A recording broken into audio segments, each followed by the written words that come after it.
मंच पर विराजमान राज्यपाल श्री आर.एन. रवि जी, ऊर्जावान मुख्यमंत्री शुभेंदु अधिकारी जी, केंद्र में मेरे सहयोगी प्रताप राव जाधव जी, अन्य सभी महानुभाव, यहां कोलकाता में जुटे सभी प्रतिभागी, देश विदेश में योग से जुड़ रहे सभी साथी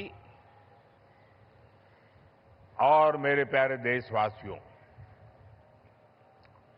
21 जून का ये दिन पृथ्वी के कुछ भूभाग पर साल में सबसे लंबी अवधि का दिन होता है और अंतर्राष्ट्रीय योग दिवस के कारण 21 जून का ये दिन विश्व के सबसे बड़े सामूहिक उत्सव का दिन भी बन गया है। विश्व के अलग अलग हिस्सों से योग की एक से एक अद्भुत तस्वीरें आ रही हैं। भारत में हिमालय से लेकर हिंद महासागर तक, पूर्वोत्तर और पूरब में बंगाल से लेकर पश्चिम में सौराष्ट्र तक पूरा देश योग की ऊर्जा से, चैतन्य से भरा हुआ नजर आ रहा है। पूरा देश, पूरा विश्व एक दूसरे से जुड़ा हुआ नजर आ रहा है और यही तो योग की ताकत है। योग सबको जोड़ता है, योग सबको साथ लाता है। मैं इस अवसर पर पूरे विश्व को, संपूर्ण मानव समुदाय को अंतर्राष्ट्रीय योग दिवस की बहुत बहुत शुभकामनाएं देता हूं। साथियों, आज योग दिवस पर मैं खास करके पूरे बंगाल में, कोलकाता में यहां बने स्वच्छता के योग के लिए भी कोलकाता वासियों की सराहना करूंगा। ये अद्भुत पहल है, स्वच्छता से स्वागत। स्वच्छता से स्वागत पहल के लिए जिस तरह यहां लगातार श्रम किया गया है, नागरिक कर्तव्य निभाया गया है, वो सभी देशवासियों के लिए आज एक बहुत बड़ी प्रेरणा बन गया है। साथियों, योग दिवस के अवसर पर आज बंगाल में होना बहुत ही विशेष है। बंगाल की ये पवित्र भूमि, जहां भगवान रामकृष्ण परमहंस जैसे सिद्ध संतों ने अवतार लिया, जहां से निकलकर स्वामी विवेकानंद ने पूरे विश्व को योग से परिचय कराया, जहां महर्षि अरविंद जैसे महान योगी ने जन्म लिया, लाहिड़ी महाशय जैसे महान योगियों ने जहां योग परंपरा को नई ऊंचाइयों तक पहुंचाया, आज उसी धरती पर सामूहिक योग का अनुभव एक अलग आध्यात्मिक अनुभूति दे रहा है। इसी बंगाल की धरती पर जन्मे गुरुदेव रविन्द्रनाथ ठाकुर का मानना था कि मनुष्य की पहचान अलग अलग रहने में नहीं, बल्कि अपने आसपास की दुनिया से जुड़ने में है। यही जुड़ाव योग का मूल भाव है। महर्षि अरविंद भी कहते थे, हमारा पूरा जीवन योग है, चाहे हमें इसका बोध हो या न हो। योग जब स्वभाव में आता है तो वो मानवीय एकता का आधार बन जाता है। साथियों, योग केवल शारीरिक श्रम का साधन नहीं है। योग किसी एक आयु वर्ग के लिए सीमित भी नहीं है। भारत में हम जानते हैं और देखते आए हैं, योग मानव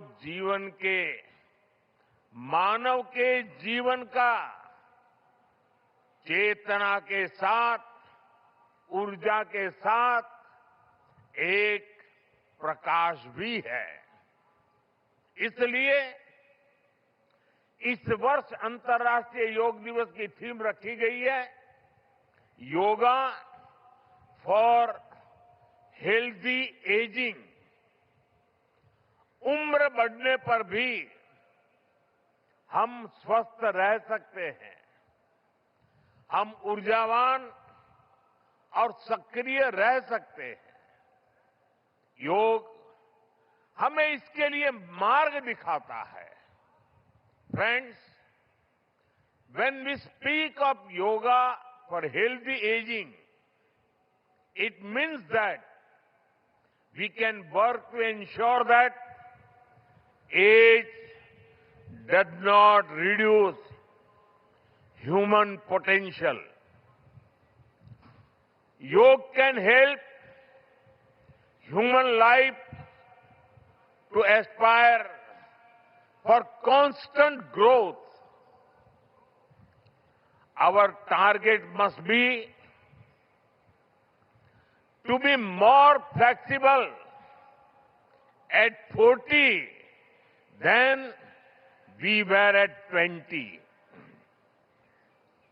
Our target must be to be more energetic at 50 than we were at 30.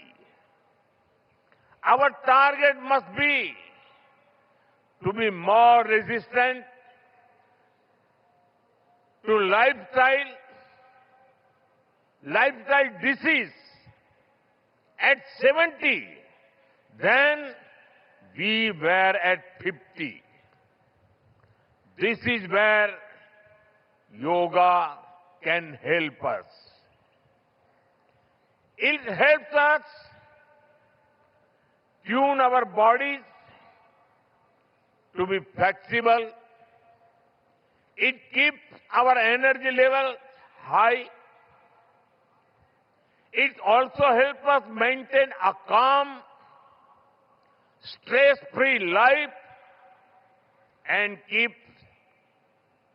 help to keep lifestyle disease away. Moreover, with regular practice, yoga teaches us to remain lifelong learners of our own bodies and minds. The more we know about ourselves, the better we can manage ourselves. That is why yoga for healthy aging, this theme must be seen as one for people of all ages, not just for the elderly. साथियों, गीता में भगवान कृष्ण ने योग के विषय में कहा है, युक्त आहार विहारस्य युक्त चेष्टस्य कर्मसु युक्त स्वप्न अवबोधस्य योगो भवति दुःखः। अर्थात संतुलित आहार विहार से, संतुलित क्रियाओं और कर्मों से, संतुलित नींद और जागने से योग दुखों का नाश करने वाला हो जाता है। ये संतुलन ही योग का आधार है। यही संतुलन हमारे जीवन का आधार भी है। लेकिन ज्यादातर लोग आज इस आधुनिक समय में जीवन के असंतुलन से ही जूझ रहे हैं। बहुत मशक्कत करनी पड़ रही है उनको। योग हमें जीवन को बैलेंस वे में जीने की कला सिखाता है। योग हमें डूज और डोंट सिखाता है। और जब हम हमारे शरीर को सही ढंग से चलाना सीख लेते हैं तो स्वास्थ्य हमारा स्वभाव बन जाता है। साथियों, योग केवल हमारे शारीरिक स्वास्थ्य पर ही फोकस नहीं करता। योग मानसिक स्वास्थ्य से शारीरिक स्वास्थ्य का मार्ग दिखाता है। इसलिए योग के विषय में युक्त चेष्टस्य कर्मसु कहा गया है। यानी हमें क्या करना चाहिए, क्या नहीं करना चाहिए, इसका बोध। ये बोध हमारे जीवन में शांति का स्रोत तो बनता ही है। इससे विश्व शांति का मार्ग भी खुलता है। इसलिए योग आज केवल हमारी पर्सनल लाइफस्टाइल के लिए जरूरी है, इतना ही नहीं है। योग दुनिया के बेहतर भविष्य के लिए एक आवश्यकता भी है। साथियों, अंतर्राष्ट्रीय योग दिवस के अवसर पर करोड़ों लोग योग से जुड़ते हैं। लेकिन आज का ये दिन हमें अपने साझा संकल्प को फिर दोहराने का अवसर देता है। आइए हम संकल्प लें, योग को केवल एक दिवस तक सीमित नहीं रखेंगे। योग को केवल एक कार्यक्रम तक सीमित नहीं रखेंगे। हम योग को अपने जीवन का हिस्सा बनाएंगे, अपने परिवार का हिस्सा बनाएंगे, अपनी आने वाली पीढ़ियों का हिस्सा बनाएंगे। साथियों, इसी दिशा में इस वर्ष योग 365 योग 365 की पहल को भी आगे बढ़ाया गया है। इसके तहत 100 दिन के ऑनलाइन योग कार्यक्रम का आयोजन किया गया है, जिसमें अभूतपूर्व जनभागीदारी देखी गई है। 130 देशों के 30 लाख से अधिक लोगों ने इसमें भाग लिया है। साथियों, जब समाज स्वस्थ होगा तब राष्ट्र भी अधिक सक्षम, अधिक समृद्ध और आत्मविश्वासी बनेगा। मैं लिए मैं सबके लिए कामना करता हूं, सर्वे भवन्तु सुखिनः, सर्वे सन्तु निरामया। इसी के साथ आप सभी को एक बार फिर अंतर्राष्ट्रीय योग दिवस की बहुत बहुत शुभकामनाएं, बहुत बहुत धन्यवाद।